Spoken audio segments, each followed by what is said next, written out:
Usually when we talk about a massive rule book or like a giant set of organizational bylaws, there's this expectation of cold mechanical precision. Right, yeah, like coding a piece of software or something. Exactly. You input a rule, the system executes the command, and it just outputs this sterile result. There's no emotion, there's no ambiguity. It's just supposed to work. And it feels binary, right? I mean, it's written in black and white, so the underlying assumption is that it must be applied in black and white. And honestly, there is a deep human comfort in that. Oh, for sure. We desperately want our human institutions, especially our religious ones, Yeah. to be visible, perfectly categorized, and to just operate without any friction whatsoever. But then you actually step onto the legislative floor of a massive church convention, and you realize pretty quickly you aren't dealing with code anymore. No, not at all. You're dealing with deeply held theology. You're dealing with, the 150-year history of a local congregation in rural Nebraska. You are dealing with the incredibly messy reality of human relationships, grief, conflict, and suddenly that predictable software just starts throwing error codes everywhere. The rules basically have to meet reality. It is the absolute definition of navigating the tension between divine mission and human structure. You're watching an institution try to put a rigid framework around the work of the Holy Spirit, which is, an impossible task, but a necessary one if you want to maintain any sort of order. Okay, let's unpack this for you. We are looking at exactly what happened at the 69th regular convention of the Lutheran Church Missouri Synod, the LCMS. This all went down from July 18th through the 23rd, 2026 in Phoenix, Arizona. And we should probably establish right away, the stakes here are massive. Huge. This isn't just a corporate board meeting where they decide on a new marketing budget for the year. These delegates are voting on how a massive church body interacts with a rapidly changing, often very hostile world. Right. They're deciding the boundaries of who gets to preach in your local pulpit, how the church responds to 21st century medical ethics, like IVF, and really how much authority a national office has over your local parish down the street. Which is why we've pulled together this massive stack of sources for this deep dive. We've got the official transcripts, the today's business issues that were handed out every morning, the session minutes, floor analyses, the massive convention workbook, the handbook, and of course, all the official election results. It's a lot of paper. It is a lot of paper. Okay. But we need to set the guiding principle for how we're going to analyze all this data today. The official theme of this 2026 convention was, Christ is risen indeed, taken from 1 Corinthians 15. Everything we discussed today, every bylaw change, every controversial vote, it really has to be viewed through the lens of Jesus and his mission first. Because when you read through those hundreds of pages of transcripts, the underlying current is super clear. Mission-minded Lutherans are essentially trying to figure out how to remove unnecessary barriers to the gospel. Yes. They are asking, how do we get our own institutional bureaucracy out of the way so we can actually seek and save the lost? But at the exact same time, they are fiercely protective of their doctrine. Right. They aren't willing to compromise the theology just to make the bureaucracy faster. Precisely. And that requires us to maintain a tone today that mirrors the best of the convention itself, which was calm, biblical, confessional, and hopeful. Because, there are always fear-based rumors that circulate online during and after these big events, right? Like constantly. People see a headline on social media and just panic, thinking the National Synod just mandated what songs they have to sing on Sunday morning or something. So we are going to intentionally separate fact from fiction for you. We'll clearly explain what is a binding rule on a local congregation versus what is simply advice or an encouragement or maybe just a commissioned study for theologians to figure out later. That distinction is everything. If you're sitting in the pew, you really need to understand LCMS Constitution Article 7. Yes, let's define that real quick. Article 7 is the article that guarantees congregational autonomy. The LCMS is not a top-down hierarchical system like, say, the Roman Catholic Church. The Synod is fundamentally an advisory body to the local congregation. So whenever people get nervous about top-down domination, Article 7 is their shield. It's the bedrock of their polity. And, just to set the historical context before we get into the daily debates, we should note that the presidential election already took place before anyone even arrived in Phoenix. Right, that was handled in June. Yeah, between June 6th and June 30th, the congregations voted, resulting in the Reverend Dr. Matthew C. Harrison receiving a 6th term, which is just a massive mandate for stability. The leadership at the very top was completely settled before the first gavel even dropped. Exactly. And because that huge leadership question was already answered, the delegates in Phoenix were freed up to focus immediately on the heavy lifting: the resolutions, the theological boundaries, and the outward mission of the Synod for the next 3 years. So we're going to walk you through this chronologically, tracking the narrative arc from Sunday through Thursday. But we aren't just going to read you a dry list of votes. That would be incredibly boring. Yeah, nobody wants that. We're going to look at the core tension that defined almost every single day, which is this battle between maintaining strict national confessional boundaries and allowing for the pastoral local flexibility needed to actually run a church. We'll look at the strongest arguments on the floor, the most legitimate concerns raised by the delegates, and most importantly, what this actually means for you when you walk into your church this coming Sunday. And that narrative really begins on Sunday, July 19th. So after all the opening worship services, the communion practices, and, sorting out all the voting credentials, the convention formally received President Harrison's election and voted in the vice presidential leadership. Right, the formal structural stuff. Yeah. But the primary action on Sunday afternoon was about laying a global and liturgical groundwork. It was really about defining the supply lines for the church's mission. Let's look at the international mission expansion, because this is where I think that software versus reality tension first appeared on the floor. The Synod overwhelmingly embraced wider district and congregational participation in international mission, and they approved expanded missionary chaplaincy. Which sounds great on paper. It does. But the biggest mechanical change was adopting a brand new bylaw framework specifically for LCMS workers who are serving independent international congregations.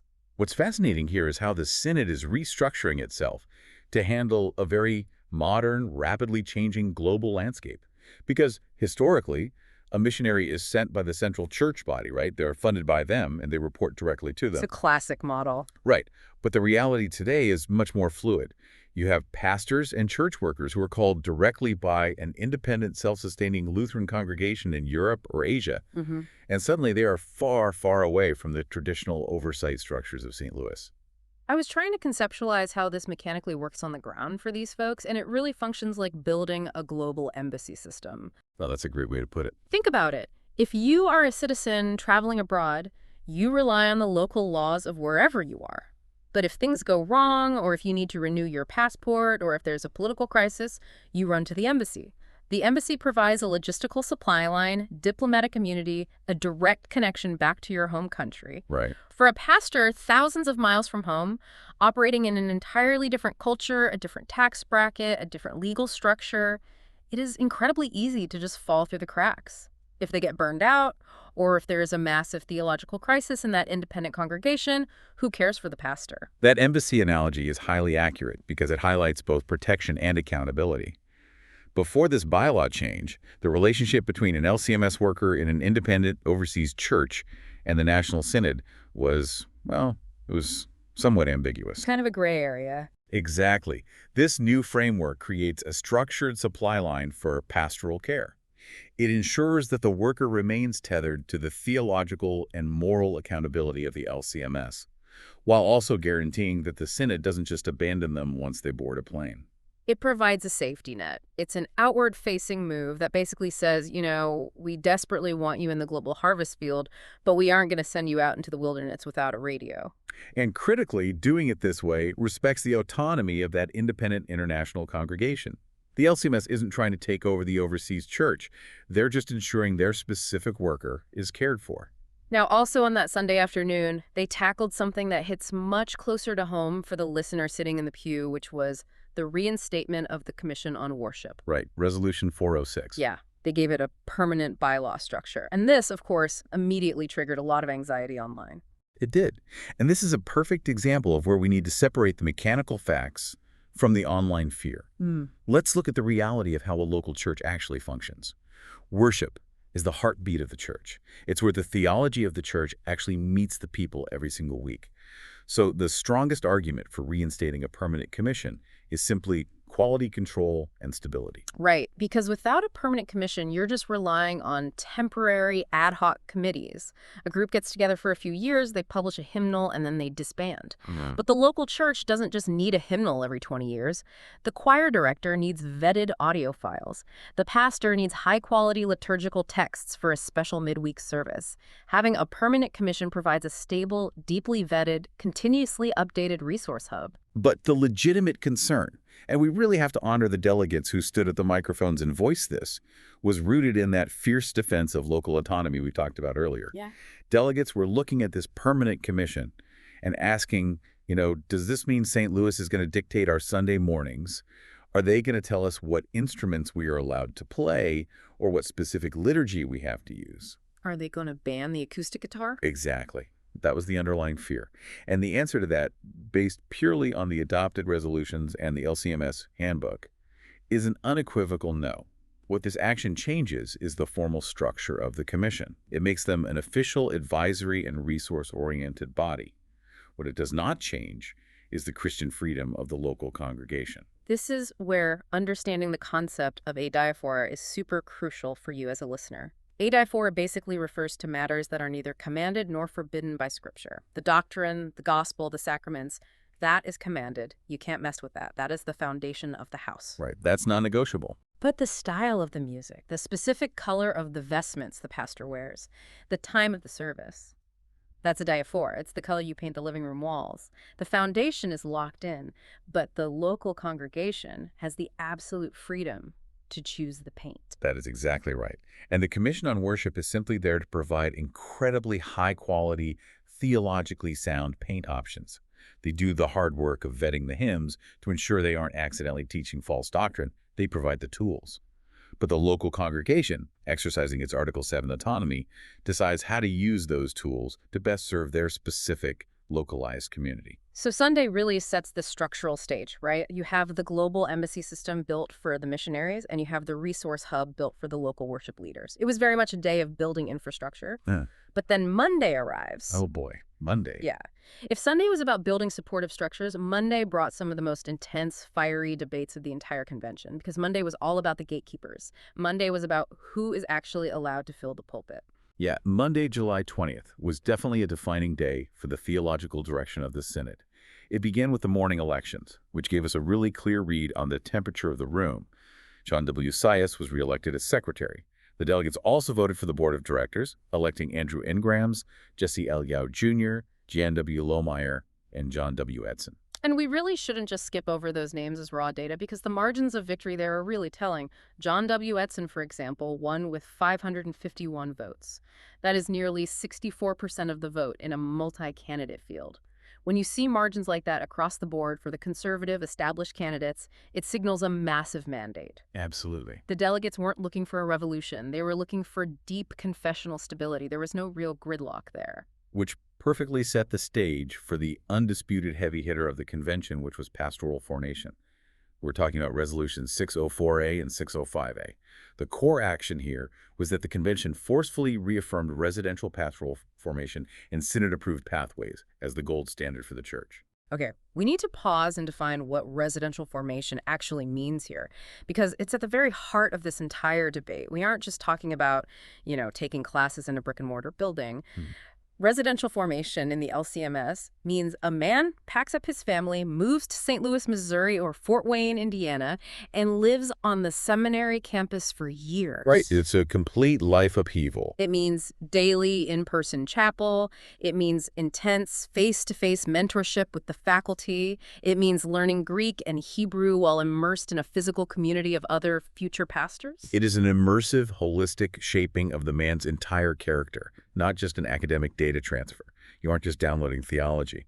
The argument for this, and the one that clearly resonated with the vast majority of the delegates, is that the pastoral office is simply too critical to the spiritual survival of the church to cut corners. A pastor isn't just a public speaker. He is a curer of souls. He's dealing with depression, marriage failure, death, profound theological crises. Residential formation is the church's highest level of quality control, to ensure that the man stepping into the pulpit is orthodox in his confession and mature in his character. And the delegates made their stance on this incredibly clear through the voting percentages. I mean, someone made a motion to postpone this debate entirely, just push it off the agenda so they wouldn't have to deal with it. That failed miserably, with almost 69% voting to face it head on. Right. Then an amendment was proposed to soften the language. They wanted to add the phrase, for the purpose of rostered status in the LCMS, which would have essentially created a loophole for men to be trained in alternative ways if they didn't care about being on the official national roster. That amendment was just crushed, 72% to 28%. Wow. And ultimately, the main resolution reaffirming the strict residential standard passed decisively, 81.86% to 18.14%. Those are blowout numbers in any parliamentary setting. But we cannot ignore the 18%, because the legitimate concern raised by that minority is not driven by a desire for sloppy theology. They don't want bad pastors. It is driven by a deep, agonizing pastoral reality on the ground. They are looking at the severe pastor shortage. Hold on. If the whole theme of this convention is removing barriers to the gospel, how does restricting pastoral education to a highly expensive, deeply disruptive residential model not just build a massive new barrier? Well, that's exactly what they were arguing. Right. Let's say I'm a member of a church in a small farming community in North Dakota. My congregation is aging. We have maybe 40 people on a Sunday. We simply cannot afford a $70,000 salary, plus a house, plus health benefits for a fully funded, residentially trained pastor with a master's degree. We literally don't have the money, so our pulpit is empty for 3 years. We rely on fill-in preachers who drive 2 hours just to give us communion once a month. It's a very common scenario. In that scenario, isn't it better to have a faithfully trained local guy who takes online classes while working at the local hardware store than to have no pastor at all? Does this rigid stance on residential formation just abandon the rural church? That is the exact tension that dominated the floor microphones on Monday. You have the collision of confessional integrity against geographic and financial reality. If we connect this to the bigger picture, the Synod is trying to distinguish between establishing a baseline policy that ensures high standards and acknowledging the ongoing need for educational innovation. Yo. The fear of fully online pastoral education is that it treats theology as mere information acquisition. You could pass a multiple-choice test on the Lutheran Confessions online, sure, but an online professor can't observe if you have the temperament, the patience, and the moral fortitude to actually shepherd a flock in a crisis. But they didn't ban the internet entirely, did they? I saw in the minutes that there was a highly specific carve-out added to clarify this. To me, that reads like they're trying to hold the line on character formation without completely ignoring the 21st century. You're referring to a crucial interpretive safeguard. Later in the session, the convention voted by a much tighter margin, 62.92% to 37.08%, to explicitly include a clarification from the seminary president directly into the official minutes. And what did that say? This clarification stated that using ordinary online tools, digital materials, or limited technological components does not violate the definition of residential formation. Furthermore, emergency remote instruction is acceptable. So if there's a massive blizzard in Fort Wayne or a global pandemic, they can use Zoom without violating the bylaws. Correct. They aren't Luddites. They are acknowledging that technology is a tool. But they are drawing a hard boundary, saying that the core of pastoral formation must remain immersive and relational. You cannot earn the office of the holy ministry from your living room couch while never interacting physically with the church body. Yeah, that makes sense. They chose absolute clarity around their recognized pathways, essentially deciding that it is better to have an empty pulpit for a season than to lower the standard and risk a heterodox or morally unqualified man entering the ministry and destroying a congregation from the inside. They basically left the ultimate solution to the affordability and geography questions for future innovation. It's a boundary-setting move, but with just enough technological grace to keep it functional, which honestly is a perfect segue to the other fascinating thing that happened on Monday. Committee 4 brought up issues related to chaplains, recognized service organizations, and, of all things, artificial intelligence. What's fascinating here is the juxtaposition.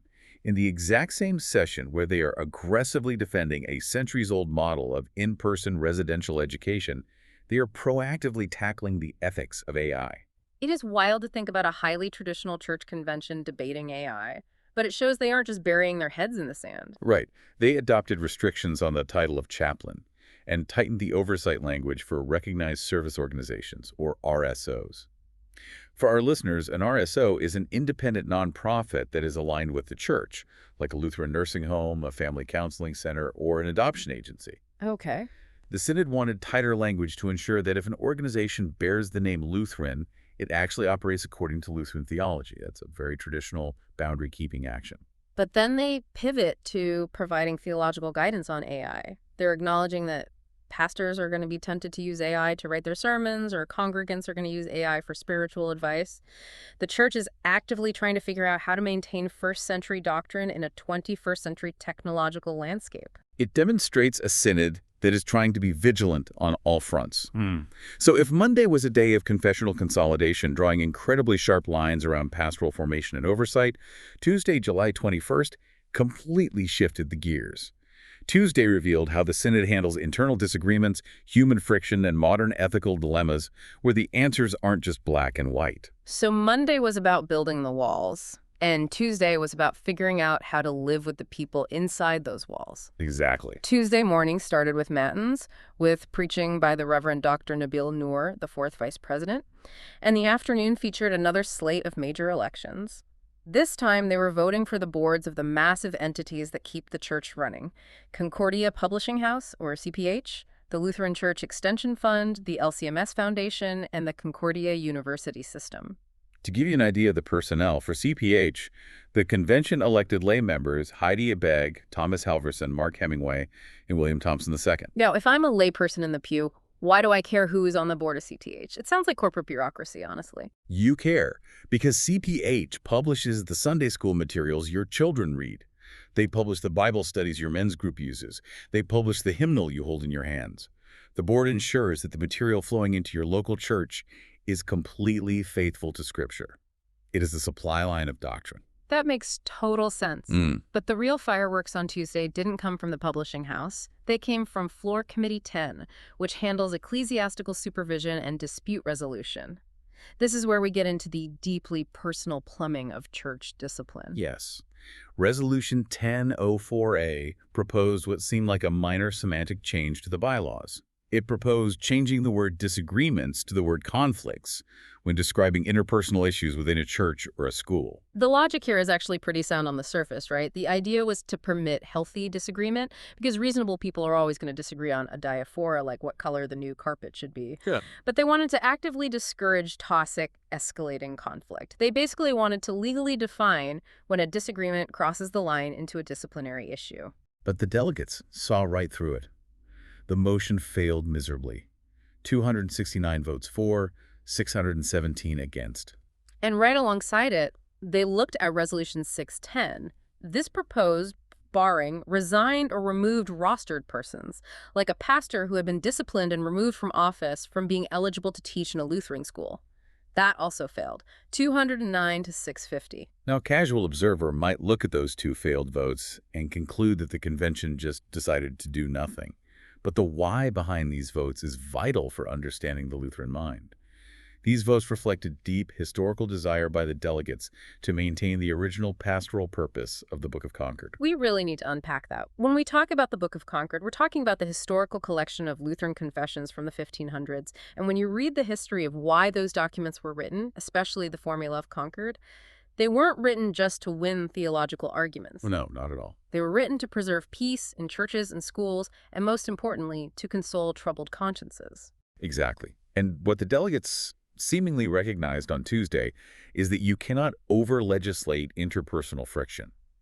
If you try to legally define every single disagreement as a conflict that requires synodical intervention, or if you preemptively ban people from serving in any capacity without a nuanced due process, you risk creating a rigid, litigious environment.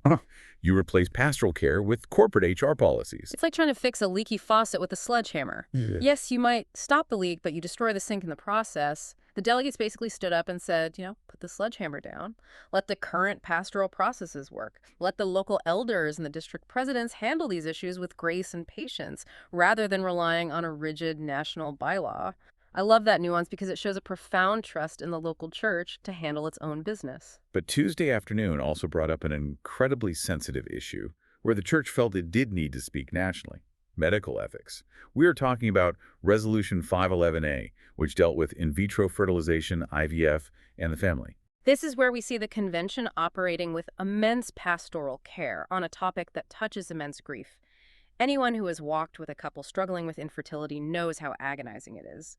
Resolution 511A was designed to address God's design for the family and the ethical concerns surrounding modern reproductive technology.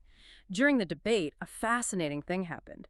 The convention voted 522 to 357 to actively delete a specific phrase regarding biological parent rights from the text of the resolution. And we have to ask why. If a church is talking about the sanctity of the family, wouldn't they want to emphasize biological parents? The strongest argument for deleting that phrase came from delegates who realized that the original language, while well-intentioned, had unintended, incredibly negative implications for adoptive families. Wait, so by prioritizing biological rights so heavily in the text, it inadvertently made adoptive parents sound like second-class parents. Exactly. By deleting that phrase, the convention voted to fiercely protect and validate the beautiful vocation of adoptive parents. This aligns perfectly with God's design for the family, where adoption is celebrated. After all, the core of the gospel is that believers who are not naturally born into God's family are graciously adopted into it through Christ. That is an incredibly thoughtful, theologically rich correction. But that wasn't the only debate on that resolution, and this is where the epics get really thorny. Yeah, an amendment was proposed on the floor to add a much stronger, more immediate condemnation of the IVF process itself into the resolution. That amendment failed, 363 to 542. Okay, let's unpack the legitimate concern of those 363 delegates, because that is a significant number of people who wanted a harder line. Why did they want that stronger condemnation? Their concern is rooted in the harsh mechanical realities of squandered IVF practices. The standard medical practice often involved the creation of multiple embryos to increase the chances of a successful pregnancy. The tragic ethical dilemma is what happens to the remaining embryos. Many are subsequently destroyed or they are frozen indefinitely in cryogenic storage. Right, which is a massive issue for a pro-life church. Exactly. For a church body that holds an unwavering historic sanctity of life position, believing that life begins at conception, the destruction of embryonic life is a grave, immediate moral crisis. Those 363 delegates wanted the resolution to reflect that absolute ethical alarm. So, by failing to pass that harder amendment, did the LCMS just change its pro-life stance? Did they compromise on that? Absolutely not. And this is a crucial point for anyone who just skims the headlines online. The failure of that specific amendment only amends the wording of this one particular resolution. It does not change the Synod's overarching, historic, and robust pro-life stance. What it does do, it seems, is strike a balance in tone. The final adopted resolution maintains the ethical boundaries. It doesn't endorse the destruction of embryos, but it leads with pastoral care. It refuses to turn a blind eye to the couple sitting in the pews who are drowning in the grief of infertility. It's an acknowledgement that the Church's first response to suffering must be pastoral and consoling, not merely punitive. Leadership is about disappointing people at the rate they can absorb. That quote was cited in our source material, and it is perfectly applied here. The convention held the doctrinal line on the sanctity of life, but they refused to be callous in how they communicated it. They chose to speak the truth in love, prioritizing the consolation of troubled consciences over a sterile, rigid decree. So Tuesday ends on this really high note of navigating nuance. They rejected the sledgehammer in church discipline, and they chose pastoral care in medical ethics. You go to sleep thinking, wow, this is a remarkably balanced, emotionally intelligent convention. Right. But then we wake up on Wednesday, July 22nd. Yes. Here's where it gets really interesting, because Wednesday throws all that nuanced pastoral flexibility right out the window and delivers a sudden, plot-twisting parliamentary drama straight out of a courtroom movie. Wednesday morning matins featured preaching by the Reverend T. Benjamin Ball, the second vice president. But the real action started immediately afterward, with the incredibly tangled web of Resolution 1005A. To understand the sheer shock of Wednesday morning, we have to rewind slightly to Tuesday afternoon. Resolution 1005A aimed to delete the extenuating circumstances exception in ecclesiastical supervision. Essentially, it was designed to make the requirements for synodical supervision firmer, removing a loophole that allowed for flexibility. On Tuesday, that resolution initially failed, 413 to 487. So on Tuesday, the delegate said, no, we want to keep the pastoral flexibility. But then a delegate made a motion to reopen the resolution for reconsideration. They basically said, wait, let's look at this again. The convention agreed, and they went to sleep Tuesday night thinking the issue was back on the table for debate on Wednesday. But Wednesday morning arrives. President Harrison calls the convention to order and immediately relinquishes the chair to First Vice President Lange, which usually signals that a complex parliamentary reeling is about to happen. Right. And then the convention parliamentarian steps up to the microphone and admits a massive mistake. He essentially says, I messed up. What was the mistake? The parliamentarian realized overnight that because Resolution 1005A involved a change to the bylaws, and because bylaw changes take effect instantly upon adoption, according to the LCMS handbook, the motion to reconsider it on Tuesday was actually out of order. In Robert's Rules of Order and the specific rules of the Senate, you cannot reconsider a bylaw change that has already taken legal effect. The moment the gavel dropped on the initial action, the law was changed. So because the initial vote was so chaotic, the chair officially rules that the reconsideration from Tuesday was null and void. It was a continuing breach of the rules.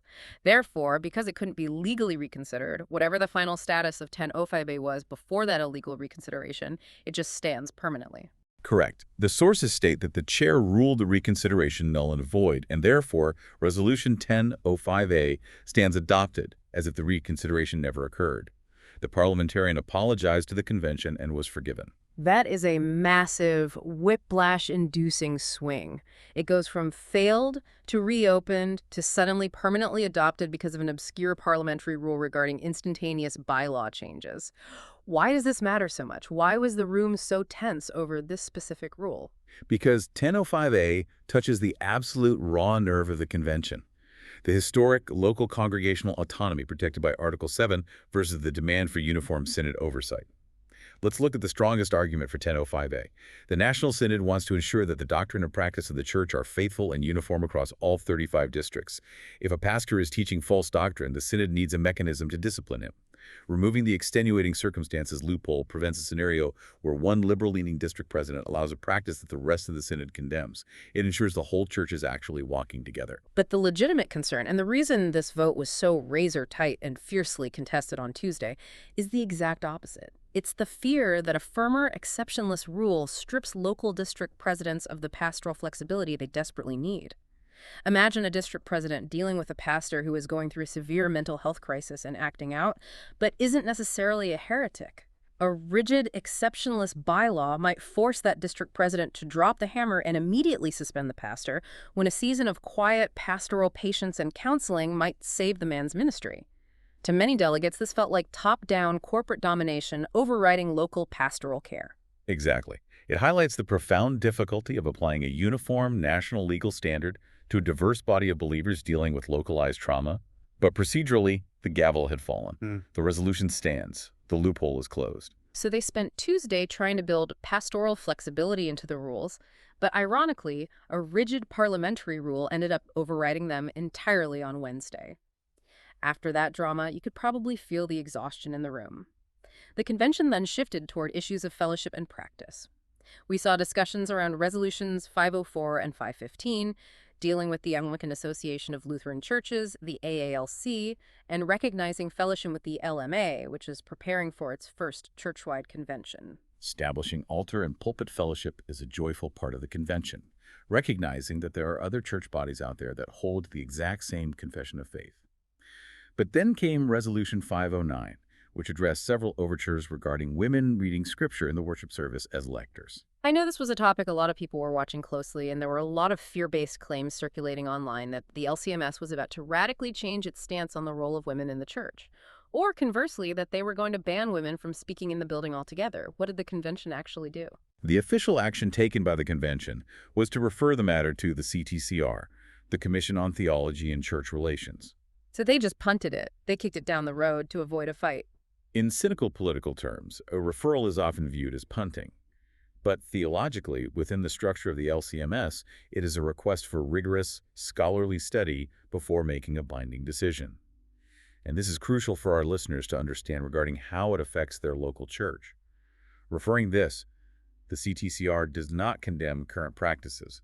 It does not mean that women who currently read the Old Testament lesson or the epistle in their local congregations on a Sunday morning are violating synod rules. So if a woman is scheduled to read the lesson this Sunday at her local parish, this vote doesn't stop her. Correct. It simply commissions a comprehensive theological study for the Synod to review and debate at a later date, making this an issue that is highly likely to return to the convention floor in 2029. Which brings up a much broader point about how the LCMS handles the tension between doctrine and practice. Yes, and this ties directly into the broader ongoing CTCR studies regarding unity in doctrine, uniformity and variety in practice.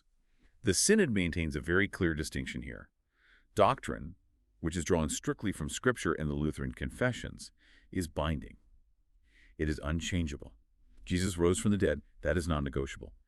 But practice, how that doctrine is applied locally in a diaphora, or matters not explicitly commanded or forbidden, allows for variety. It's the difference between the foundation and the paint again. Exactly. The ongoing tension for the Synod is figuring out exactly where a specific practice crosses the line into becoming a doctrinal violation. Does a woman reading the scripture lesson publicly cross the line into exercising the authoritative office of the public ministry, which the LCMS restricts to qualified men? Or is it simply a layperson assisting in worship, which is perfectly permissible? The referral of the women lectors issue is an acknowledgement by the delegates that they don't have absolute clarity on that boundary yet, and they need the theologians to map it out precisely before they take a binding vote that affects every congregation. They want to measure twice and cut once. I respect that. So after 3 intense days of heavy internal plumbing, debating bylaws, pastoral formation, ecclesiastical supervision loopholes, and parliamentary drama, we finally arrive at Thursday, July 23rd, the final day. And the focus of the convention shifts entirely. Thursday morning began with matins preached by the Reverend Dr. Alfonso O. Espinoza. They also reported the final 36.60% seat assignment result, which handled the last of the logistical housekeeping. But the primary business of the final morning belonged to Floor Committee 1, which is entirely dedicated to national witness. This is where the convention finally turns its eyes completely outward to the harvest field. The internal boundaries have been set, the house is in order, and now they look out the front door. We saw the adoption, mostly by voice votes, which shows an incredible broad consensus across the room of several massive outward-facing resolutions. We're talking Resolution 106A on expanding urban ministry, Resolution 110 on equipping the church for apologetics and confronting cultural idolatry, and Resolution 111A on aggressively promoting God's design for the family in the public square. Let's look closely at Resolution 101, concerning all nations ministry. This is a profoundly beautiful bridge-building resolution. It formally gives thanks to God for the multilingual and multi-ethnic ministries that are already thriving across the Synod, specifically highlighting Black, Hispanic, Chinese, Hmong, and deaf ministries. What I love about this resolution is what it does, and just as importantly, what it doesn't do. What it does is aggressively encourage local congregations to open their eyes to the demographic realities of their surrounding communities. It encourages them to recognize the mission opportunities right in their own backyards. It says, the gospel of Jesus Christ is not limited to your specific ethnic or cultural demographic. It is a push for local evangelism. It is an invitation to engage the community. But what it doesn't do, and this ties right back into our discussion of Article 7, it doesn't mandate a specific ethnic ministry model from the top down. It doesn't force a rural, homogeneous congregation to artificially implement a program that doesn't fit their context. It is pure encouragement, thanksgiving, and resource sharing. Similarly, we saw the adoption of Resolution 102, the Catechism 500 initiative. This resolution officially proclaims the year 2029 as the 500th anniversary of Martin Luther's large and small catechisms, and it encourages a synod-wide emphasis on deep catechesis over the next 3 years leading up to it. The Small Catechism is arguably one of the most important documents in the history of the Lutheran Church. But there is always a danger of treating historic documents merely as academic relics. This is where I have to use my favorite analogy. The Small Catechism isn't some ancient artifact kept behind museum glass guarded by theologians. It was fundamentally designed as kitchen table theology. Luther explicitly wrote it for the head of the household to teach their family over breakfast. It covers the basics, the 10 Commandments, the Apostles' Creed, the Lord's Prayer, baptism, and communion. It is meant to be spoken aloud, debated, and prayed over daily in the home. The Catechism 500 initiative is basically the Synod telling the Church, get this book out of the museum and put it back on the kitchen table where it belongs, because our families desperately need it to survive in this culture. That is exactly the intent. It is equipping the laity for the theological defense of their own families. However, across all these glorious, outward-facing Floor Committee 1 resolutions, there was a very legitimate, practical concern raised by the delegates on the floor. They looked at all these mandates for urban ministry, campus ministry, and apologetics, and they asked, are these just unfunded mandates? Right, because it is wonderful to pass a voice vote resolution supporting urban church planting, but it doesn't mean anything if nobody is paying for it. And the financial estimates provided in the convention materials are revealing. Resolution 106 requires an estimated $30,000 annually just for the basic coordination of urban ministry. Resolution 112, focusing on expanding campus ministry, requires an estimated $200,000 annually for coordination and travel. You can't just vote for a mission, you have to fund it. This raised the ongoing tension of stewardship within the Synod. But from a theological perspective, these Thursday resolutions embody the ultimate, triumphant purpose of the Book of Concord, advancing God's name, spreading His word to all nations, and consoling consciences in a culture that is increasingly hostile to the Christian faith. By aggressively voting to fund and encourage church planting, apologetics, and campus ministry, the Synod is attempting to put its money where its confession is. And with that outward, sending focus, setting the final tone, the 69th regular convention of the LCMS officially adjourned just before 10 a.m. Mountain Standard Time on Thursday. The final gavels fell, the closing prayers were said, and the delegates packed up and headed to the airport to return to their respective districts. So what does this all mean for you, sitting and listening to this right now? If we synthesize this entire week, from Sunday afternoon to Thursday morning, what did this massive organizational undertaking actually accomplish? If we look at the macro-level patterns in all of our source documents, the Synod did two seemingly contradictory things simultaneously. First, it aggressively consolidated its internal confessional boundaries. We saw this in the overwhelming votes for residential pastoral formation and the tightening of the ecclesiastical supervision bylaws. They built thicker, stronger walls around their doctrinal standards to ensure that the men filling the pulpits are rigorously vetted. But second, they paired that internal consolidation with an aggressive posture toward outward mission. They didn't build the walls to hide behind them, they built them to secure a base camp. From there, they voted to fund church planting, encourage multi-ethnic ministries, and focus on apologetics to equip the next generation. It is thick walls for doctrine, but wide open doors to the harvest field. And we must reiterate this one more time to dispel the fear-based claims circulating on social media. Many of the resolutions passed this week simply advise congregations or commission studies, like the women lectors issue, rather than directly controlling local practice. LCMS Constitution Article 7, the ironclad guarantee of congregational autonomy, remains fully intact. The National Synod is still, at its core, an advisory body to the local congregation. That is the most vital takeaway for the person sitting in the pew. The convention balanced strict doctrinal adherence with deep pastoral care, as we saw in the beautifully nuanced handling of the IVF and adoption language. They navigated the tension of leadership perfectly, disappointing people perhaps, but at a rate the body could actually absorb, keeping the peace of the church intact. But it is crucial that we end on the theological anchor that grounds all of this. Because when you spend an hour talking about votes, percentages, bylaw numbers, and parliamentary drama, it is incredibly easy to lose sight of the cross. It is. You start to think that the church is just a political institution. But the ultimate reality, which is clearly stated in the convention's own theological materials, is this: no convention vote, no bylaw change, and no structural realignment preserves or saves Christ's church. The LCMS does not exist because of its constitution. Christ, crucified and risen, preserves his church through his word and his sacraments. The decisions made in Phoenix this week only matter to the extent that they serve his gospel, maintain the church's confession, and send his people out into the world. Which brings us right back to that messy reality we started with. The rulebook is written, the bylaw software is updated, and the convention resolutions are filed away in the archives. But your local church isn't a piece of software. It's living, breathing, and completely reliant on the grace of God. So I will leave you with this final, provocative thought to mull over. Now that the gavels have fallen, the debates are over, and the delegates have gone home, how will your local congregation take this theological framework and actually use it to step out into your specific community's harvest field tomorrow morning? Because the convention is over, but the real work, the mission of Christ, is just beginning. A fitting question to carry forward. Thanks for joining us for this deep dive into the 2026 LCMS Convention. We'll be back next time to unpack another stack of sources. Until then, keep learning.